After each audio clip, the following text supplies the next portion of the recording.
The Holy Gospel of Jesus Christ according to St. Matthew, Mount 12:38-42. At that time, some of the scribes and Pharisees said to Jesus, "Teacher, we wish to see a sign from you."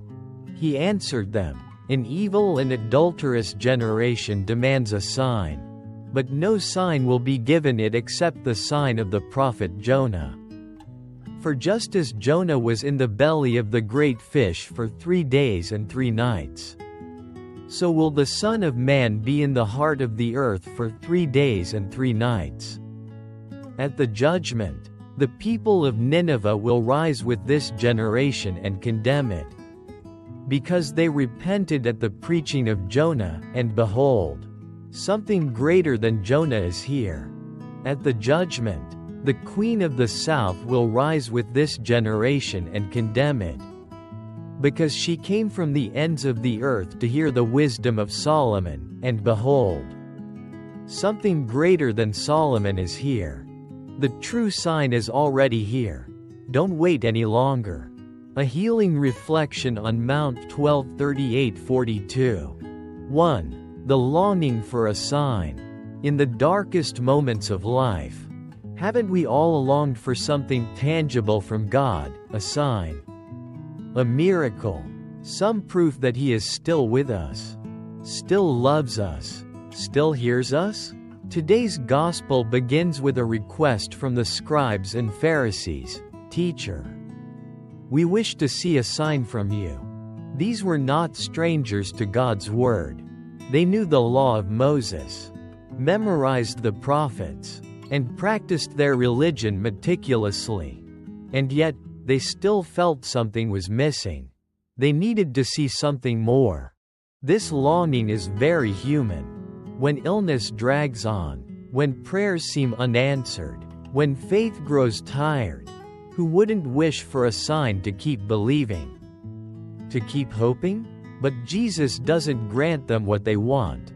Instead, He replies, "An evil and adulterous generation demands a sign, but no sign will be given it except the sign of the prophet Jonah." At first, this answer seems harsh, but if we pause and reflect, we realize it is not rejection. It is a deep invitation, an invitation to return to pure faith, to recognize God in the simple and profound. 2. The sign of Jonah, and a greater sign. Jesus speaks of the sign of Jonah, how Jonah was in the belly of the great fish for 3 days and 3 nights before being cast onto shore to continue his mission. Can you imagine what Jonah felt during those 3 days?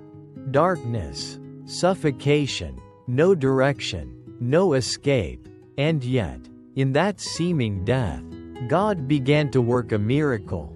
When Jonah could do nothing, God led him back to life.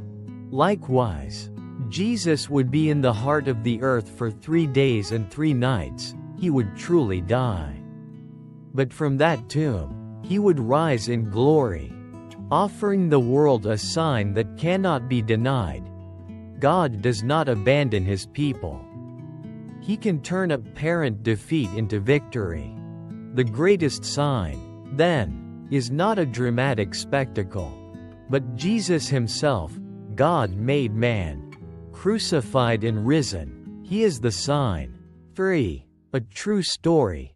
Quiet, but real. I recall a woman sharing her journey caring for her autistic son. For years, she prayed for his healing, but there was little change. At times she felt hopeless, even angry at God's silence. One night she prayed, "Lord, if you love me, give me a sign." Exhausted, she sat beside her son and softly hummed a lullaby. Suddenly, the boy, usually unresponsive, turned to her, placed his hand on her cheek, and whispered, "I love you, Mom." She cried, not because her son was cured, but because she realized the sign had come, not in the way she expected, but enough to heal her heart.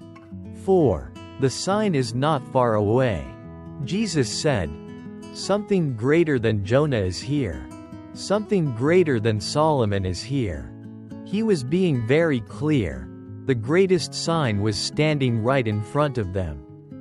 But their hearts were too closed to see.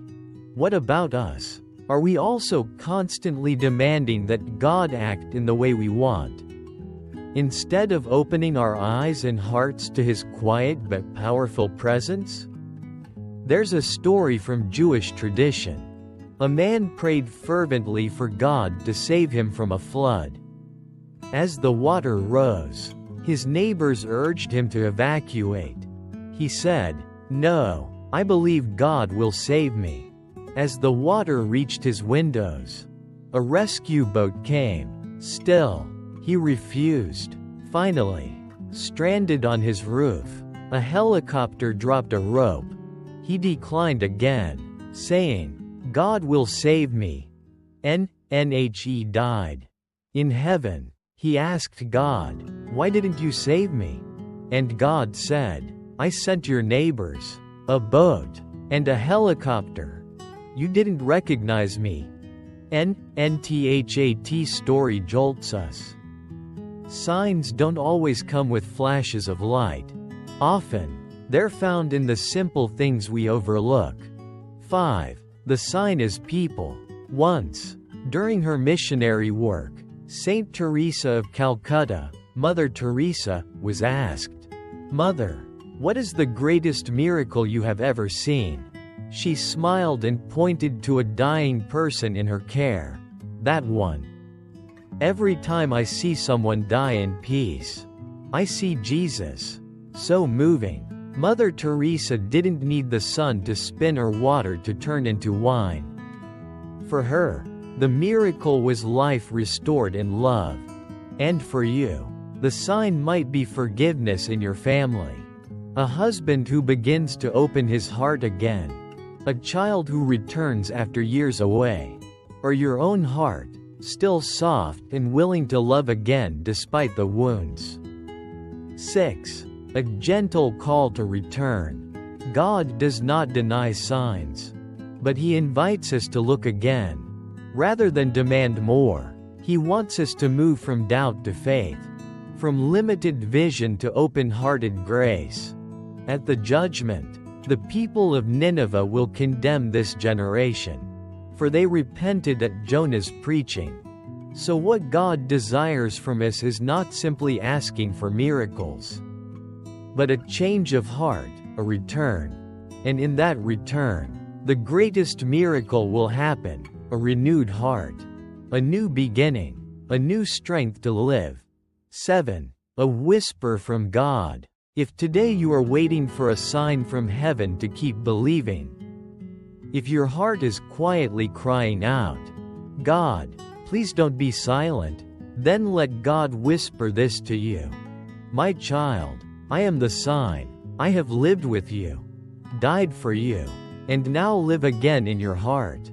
Stop searching far and wide. Believe, and you will see." God doesn't scold you for being weary. He understands. He waits for you to return. You don't need to be perfect to be loved.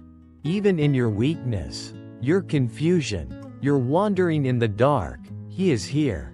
He loves you. Open your heart, and you will see the true sign, right here, right now.